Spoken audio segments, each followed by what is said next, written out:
pensarías si escuchas la frase? Si escuchas galopar, piensa en caballos y no en cebras.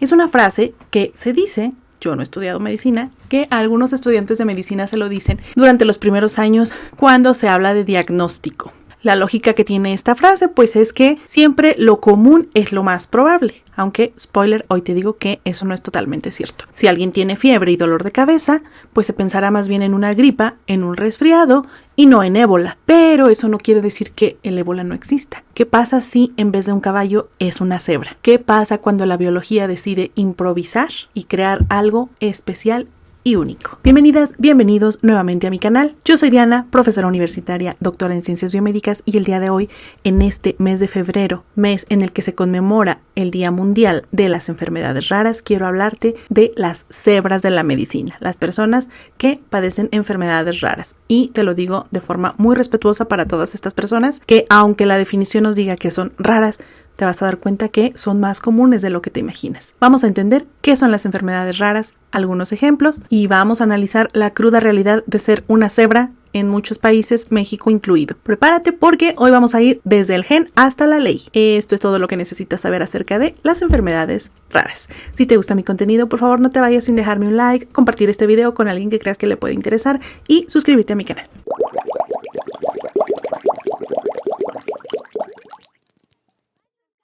Quisiera empezar por decirles que me gustaría quitarle el estigma a la palabra rara. Raro no significa extraño, o al menos no en el sentido peyorativo. Significa simplemente una baja prevalencia, es decir, que no hay muchos. Y es un término puramente estadístico. Pero aquí lo que te decía al inicio, sí, bajo, pero ¿qué tan bajo? Pues aquí empieza el primer reto y el primer problema para las personas que padecen enfermedades raras, ya que dependiendo del país es la estimación o el número que se considera como raro. Por ejemplo, en Europa, una enfermedad es considerada como rara si afecta a menos de una en cada 2,000 personas. En Estados Unidos es una en 200,000 personas. ¿Y en México? Bueno, pues según la Ley General de Salud, nos alineamos a la definición de no más de 5 personas por cada 10,000 habitantes. Pueden parecer pocas, 5 en 10,000, pero aquí viene un dato que te va a sorprender. Aunque cada enfermedad tiene pocos afectados, la realidad es que en el mundo se conocen más de 7,000 enfermedades consideradas como raro. Y ya sumando todos, pues ya no parecen tan pocas. Es decir, las personas que padecen enfermedades raras en conjunto, pues ya no son tan raras. Ya ocupan un espacio muy importante en la sociedad y deberían de ocuparlo en el sistema de salud también. Evidentemente, aun cuando fuera una sola, es una persona que tiene una familia y que está pasando por algo complicado, así que debería de ser importante. Volviendo a las matemáticas, si sumáramos a todos los pacientes de estas 7,000 enfermedades estimadas, esto nos daría un total de 300 millones de personas en el mundo viviendo con una enfermedad de este tipo. Todas las personas que padecen estas enfermedades formaran un país. Este país sería el tercero más poblado del mundo. Nada más para que te des una idea. Solamente estarían detrás de China y de India, mucho más grande que Estados Unidos y por supuesto muchísimo más grande que México. Así que paradójicamente las enfermedades raras pues no son tan raras. Y ahora vamos a una de las partes que más me gustan, que es la parte bioquímica y la parte genética. Se sabe que entre el 72 y el 80% de todas las enfermedades raras tienen un origen genético, y algo que es una realidad muy triste, devastadora, es que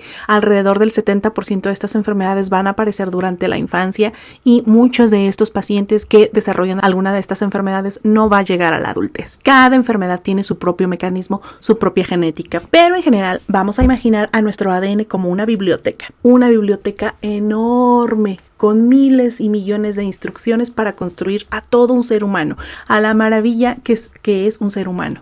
Este ADN se organiza dentro de nuestras células, específicamente de nuestro núcleo, a manera de 23 pares de cromosomas, dentro de los cuales hay miles de libros o miles de genes. Y aquí viene un dato que me resulta impactante y creo que a ti también te lo va a parecer. Una enfermedad rara es como si en un libro hubiera un error ortográfico.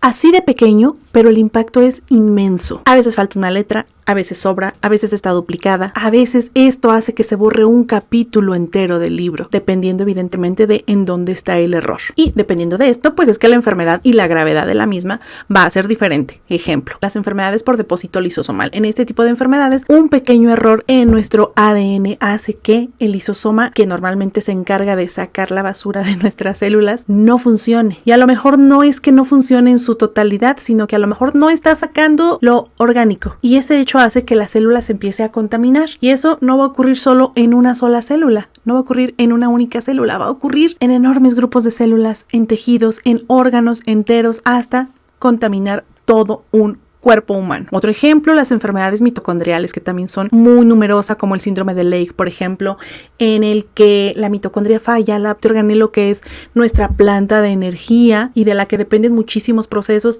se apaga un cablecito de la mitocondria y el cuerpo se quedó sin luz, totalmente. Como vimos en otro video en el que te platiqué la película de Un milagro para Lorenzo, que te lo dejaré anclado por aquí por si es que no lo has ido a ver. Recordarás que ahí la herencia es de un tipo, herencia ligada al cromosoma X, y es en estos casos en los que la madre hereda la enfermedad. Pero la mayoría de las enfermedades raras son heredadas por otro patrón de herencia, que es el autosómico recesivo. Es decir, ambos padres, en la mayoría de ellas, ambos padres tienen que tener el gen defectuoso para que su hijo o hija nazca con el defecto. Probablemente los padres son aparentemente sanos, pero una vez que juntan sus materiales genéticos, pues el daño se duplica. Y entonces es cuando surge una enfermedad así. ¿Qué probabilidad hay de que esto suceda? Depende muchísimo de las poblaciones. Hay poblaciones en las que hay muchísima endogamia, como por ejemplo el grupo de los judíos askenazi, o grupos en los que no se permite que haya mezcla con personas de otras comunidades. Ahí se empiezan a concentrar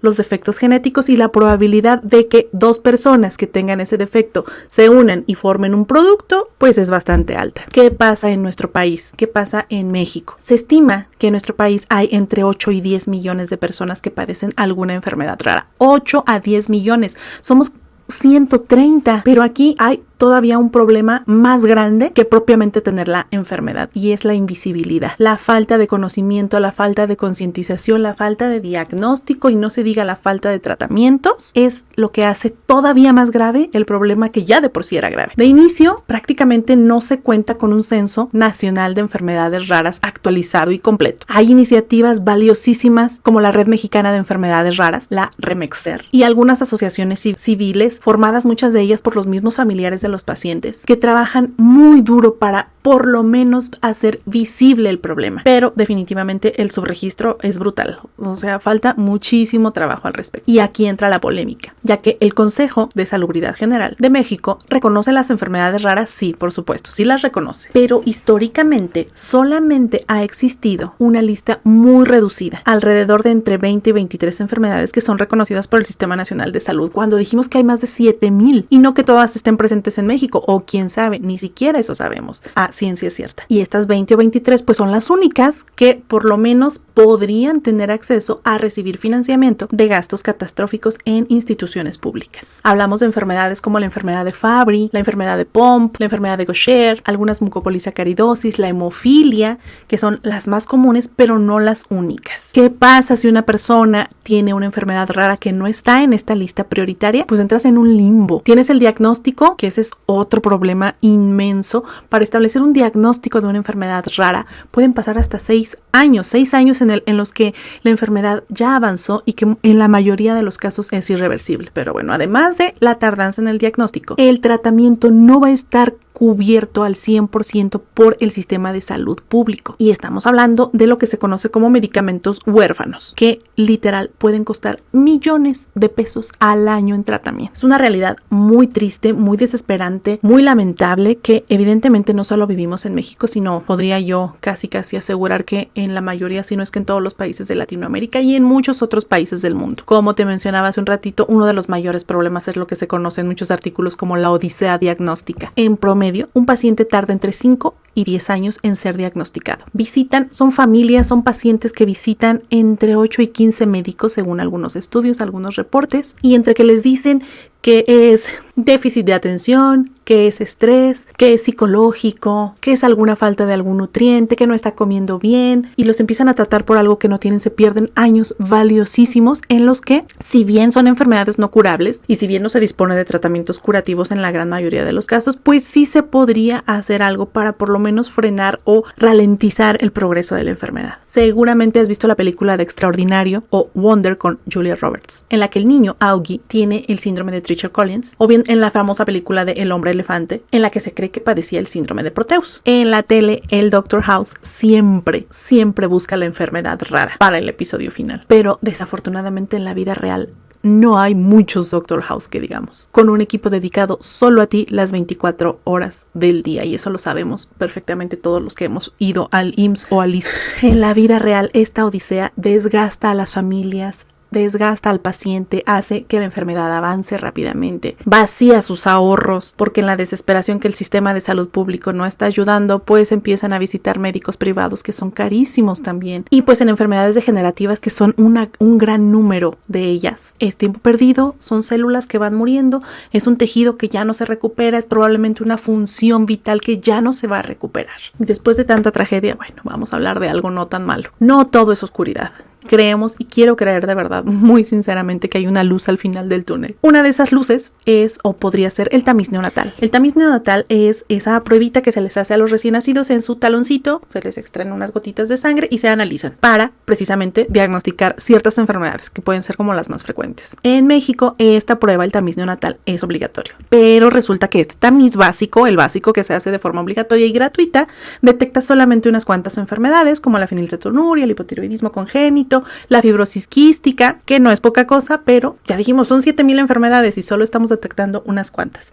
La lucha actual, y por la que muchas organizaciones están luchando, es porque se habilite un tamiz neonatal ampliado, que puede detectar decenas de errores innatos del metabolismo antes de que el bebé tenga síntomas. Y esto evidentemente salva vidas, salva cuerpos, salva familias. Y por esta y muchas razones más es que existe el Día Mundial de las Enfermedades Raras. En muchas ocasiones decimos, hay un día para todo.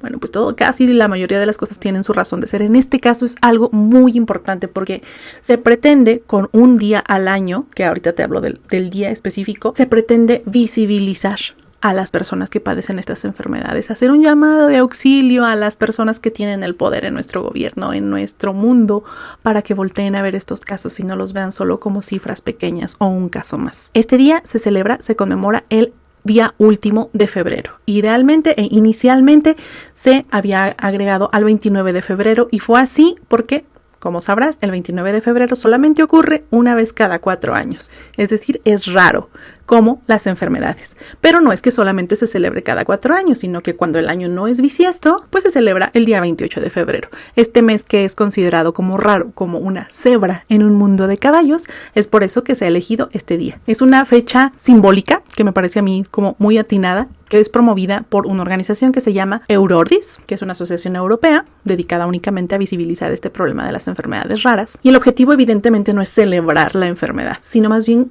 de alguna forma conmemorar la resistencia de estos pacientes y de sus familias y exigir equidad. Ese día en muchos países se pueden observar algunos monumentos iluminados de rosa, verde, azul y morado, que son los colores característicos de este movimiento. En México, en años anteriores, el Senado, el Palacio de Bellas Artes en la Ciudad de México y muchos edificios también se iluminan gracias al empuje de organizaciones como Femexer, Pensemos en Cebras, OMSA, entre otros, que son quienes se encargan de esta noble labor de hacer grande el movimiento y que nuestro gobierno, nuestras autoridades volteen a ver a estos pacientes. Y sé que desde este punto, desde esta trinchera en la que me encuentro, en la que probablemente no tengo demasiada visibilidad, es mi forma de, en cierta manera, apoyar al movimiento, visibilizando el conocimiento. También es importante, difundiendo, haciendo saber que existen estas enfermedades, que existen estas vidas, que existen estas familias. Pues el crear contenido este mes de febrero únicamente con respecto a las enfermedades raras es mi manera de unirme a este movimiento.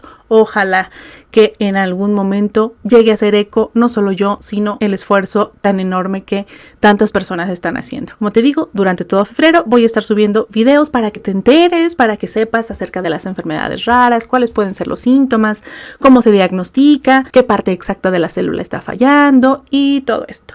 Así que si no quieres perderte de esta información, pues pues dale un like para que YouTube te recomiende más videos como este y tú mismo puedes hacer tu propia investigación. Espero que te haya gustado, que te haya servido, que te haya interesado este tema, este video. Si fue así, pues no te vayas sin dejarme un like, compartir este video para que más gente se entere de esta problemática y nos vemos en un próximo video. Bye bye.